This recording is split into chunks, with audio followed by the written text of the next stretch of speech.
বন্ধুসকল শীতকাল আৰম্ভ হৈ গৈছে আৰু তোমালোকেতো জানাই শীতকালত পৰা কিমান অসুবিধা হয়।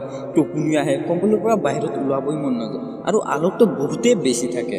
এনেকুৱাত সকলো ষ্টুডেণ্টৰ পৰাত বহুতো বেয়া প্ৰভাৱ পৰে। এইটোৱেই সেই সময় য'ত তুমি যদি অলপ বেছি পঢ়ি লোৱা তেনেহ'লে তুমি বৰ্ড এক্সামত বেলেগতকৈ বেছি নম্বৰ স্ক'ৰ কৰিব পাৰিবা, কিয়নো বেছিভাগ ষ্টুডেণ্ট ঠাণ্ডাৰ সময়ত পঢ়িবই নোৱাৰে। এতিয়া প্ৰশ্ন আহিল, আমি ঠাণ্ডাত পঢ়িম ন কেনেকৈ?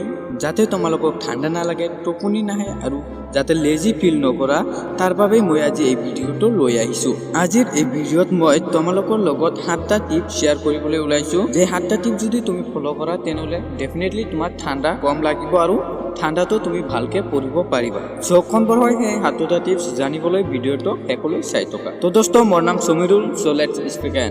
Number 7, do some mini exercise just after wake up. বন্ধুসকল, শীতকালত আমাৰ শৰীৰত বহুতো ষ্টিফনেছ থাকে আৰু আমাৰ শৰীৰত ভালকৈ অক্সিজেনৰ ছাপ্লাই নহয়, যাৰ কাৰণে আমাৰ টোপনি আহে আৰু আলোকটো বহুতো থাকে। তো তোমালোকক এইটো কৰিব লাগিব যে পুৱাৰ টোপনিৰ পৰা উঠাৰ অলপ সময় পিছতে অলপ চলপ এক্সাৰচাইজ কৰিব পাৰা, য'ত তুমি ৰিষ্ট ৰটেশ্যন কৰিব পাৰা। কিন্তু যদি এইটো নহয় তেনেহ'লে বাহিৰত ওলাই অলপ চলপ ৰান কৰিব পাৰা। তুমি হয়তো জানাই যে আমি যেতিয়া দৌৰো তেতিয়া আমাৰ শৰীৰত ব্লাডৰ ফ্ল' বাঢ়ি যায় আৰু সকলো আলোক গুচি যায়। যদি তুমি পুৱাত উঠি অলপ চলপ এক্সাৰচাইজ কৰা তো তোমাৰ শৰীৰ ৱাৰ্ম আপ হ'ব আৰু বেলেগতকৈ তোমাক ঠাণ্ডা কম লাগিব। Number 6, use table chair to study. বন্ধুসকল, মই বহুতো ষ্টুডেণ্টক চাইছোঁ যিসকলে বিচনাত বহি পঢ়ে, কিন্তু প্ৰব্লেম এইটোৱে যে বিচনাত বহি পঢ়িলে লাহে লাহে কম্বলৰ ভিতৰত সোমাই যায় আৰু কেতিয়াবা টোপনি আহে, গমেই পোৱা নাযায়। এইটো এক প্ৰকাৰৰ কমফৰ্ট জোন হয়, য'ত তুমি যদি পঢ়া মাত্ৰ নামতহে পঢ়া হ'ব, তাৰ আউটকাম একোৱেই নহ'ব। তো এতিয়া প্ৰশ্ন এইটো আহে যে আমি কি কৰিম, ক'ত বহি পঢ়িম? তো বন্ধুসকল, তোমাক পঢ়াৰ কাৰণে টেবুল চেয়াৰৰ ব্যৱহাৰ কৰিব লাগে, কিন্তু ঠাণ্ডা লাগে তাৰ কি হ'ব? তেনেহ'লে বন্ধু তুমি জেকেট পিন্ধি ল'বা, টুপি থাকিলে সেইটো পিন্ধি ল'বা, আৰু যদি মোজা থাকে সেইটো পিন্ধিবা, আৰু চেয়াৰত যিকোনো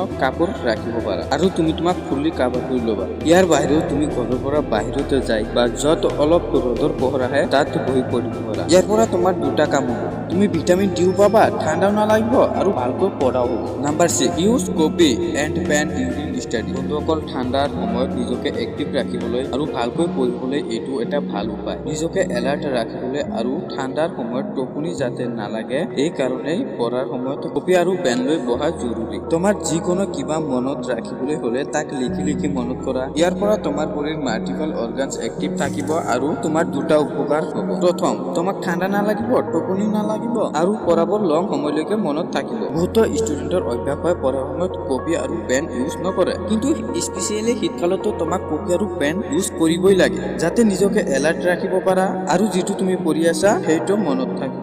number 4, take small breaks while study. বন্ধুসকল, পঢ়াৰ সময়তে এই কথাও বিশেষকৈ ধ্যানত ৰাখিব লাগে যে তুমি কণ্টিনিউ 2 ঘণ্টাতকৈ বেছি চিটিং কৰিব নালাগে। তোমাৰ হেল্থ বহুতো বেছি ইম্পৰ্টেণ্ট হয়, বিশেষকৈ ঠাণ্ডাৰ দিনততো এইটো বহুতো ধ্যানত ৰাখিব লাগে।